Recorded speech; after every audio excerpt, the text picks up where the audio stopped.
अस्सलामुअलैकुम। आज मैं बना रही हूँ बहुत ही आसान और मज़ेदार से बीफ पाए। तो उसके लिए मैंने 2.5 किलो के करीब पाए लिए, उन्हें अच्छे से वॉश किया और उन्हें कुकर में डाल दिया। फिर और साथ ही 6 गिलास पानी भी ऐड कर दिए। आप जितने पाए लेंगे आप उस हिसाब से ही इसमें पानी ऐड करिएगा। फिर मैंने उसमें साबुत गरम मसाला, जिसमें ज़ीरा, काली मिर्च, लौंग, दालचीनी, बड़ी इलायची, हाफ़ टी स्पून नमक और हाफ़ टी स्पून हल्दी डालकर कुकर को बंद कर दिया।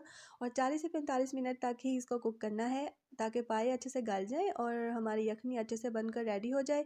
दूसरी तरफ मसाला बनाने के लिए मैंने पतीली में ऑयल डाला, उसमें 2 मीडियम साइज़ के प्याज चॉप करके उन्हें लाइट गोल्डन ब्राउन होने तक फ्राई कर लिया। फिर लहसुन अदरक की पेस्ट और हरी मिर्च की पेस्ट डालकर मज़ीद 2 मिनट के लिए फ्राई किया। फिर मैंने जो स्पाइसेस लिए उसमें नमक, लाल मिर्च पाउडर, धनिया पाउडर, ज़ीरा पाउडर, गरम मसाला पाउडर, पिसी सौंठ और पिसी सौंफ डालकर मसाले को अच्छे से भून लिया। तकरीबन 3 से 4 मिनट तक पानी का छींटा लगा लगा कर मैंने इसको अच्छे से भून लिया। आपने मसाला भूनने में कोई कंप्रोमाइज़ नहीं करना, जितना अच्छा मसाला भूनेंगे उतना ही अच्छे बीफ पाए बनकर रेडी होंगे। फिर 2 कप दही डालकर उसको भी मज़ीद 5 मिनट के लिए भून लिया, ताकि ऑयल छूट जाए। फिर जो बॉयल किए हुए पाए थे वो ऐड कर दिए, 15 मिनट तक अच्छे से भुने मसाले के अंदर। उसके बाद जो पाए की यखनी थी वो डालकर आधा घंटे के लिए दम दे दिया। और उसके बाद ये बीफ पाए बनकर रेडी थे। आप भी बनाएं, इंजॉय करें।